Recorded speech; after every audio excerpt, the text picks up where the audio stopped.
Why are some ferments so short while others much longer? This is a great question that I'm going to answer in today's video. As the vegetable begins to ferment, the bacteria feed on the sugars and the carbohydrates in the food and produce lactic acid. The breakdown of the sugars and development of the lactic acid changes the flavor of the food over a period of time, from a neutral sweet taste graduating to a tangy and eventually sour. This period of time can be rather quick or slow depending on the sugar-carbohydrate content of the food. Another factor can be the temperature. The warmer the environment, the faster the fermentation speed will be, while the cooler the environment, the slower the fermentation speed. However, in the same environment, some foods will ferment faster than others, primarily due to the difference of the sugar and the carbohydrate content. Another factor can be the cut of the vegetable. For instance, diced or shredded vegetables will ferment faster than whole vegetables.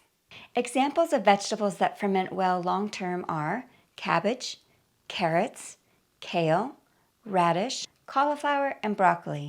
Notice these are heartier flesh vegetables, or in the cruciferous family, or are root vegetables, or are a combination thereof.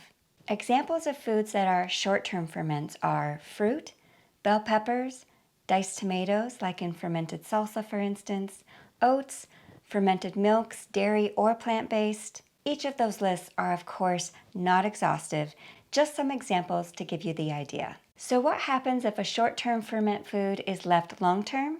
It over-ferments, meaning it becomes either too sour to eat, becomes too mushy, or both. I've got a fermented cabbage Asian slaw recipe that's a 2-day ferment because there's peanut butter and honey added. Those added sugars and carbohydrates accelerate the fermentation into warp speed. Here's an added note. If you add fruit or some other high sugar carb ingredient to a vegetable ferment, that will affect the fermentation time. Like with the Asian slaw I just spoke of, its main ingredient is cabbage, a typical long-term ferment vegetable, but because I added honey and peanut butter, the ferment time was affected. Reiterating the point, oats are a short-term ferment because they're high on carbohydrates. Fruit is high in sugar. These high carb and or sugar levels expedite the fermentation rate compared to the lower carbohydrate and sugar levels of the foods given on the long-term list. There's always going to be a juggle with every point, with this scenario, with that scenario. For example, it is possible to lacto-ferment lemons and limes long-term if they're whole, yet attempting to ferment whole strawberries long-term will not work out. Sliced bell peppers and diced tomatoes are a short-term ferment, but ferment them whole and they can go considerably longer. So figure out what your goal is with each ferment. Then consider the 3 factors. What's the food being fermented? What's the temperature of the fermenting environment? And what's the cut of the food?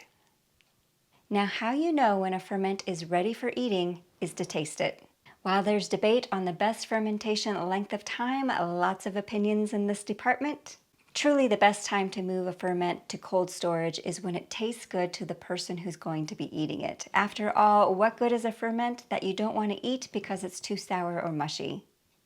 If you want to see how fast and strong a healthy fermentation can happen, check out my fermented hemp milk, where I use a special gadget that displays digital numeric evidence of the fermentation. If you're a lacto-fermentation nut like I am, you'll find that pretty fun and interesting.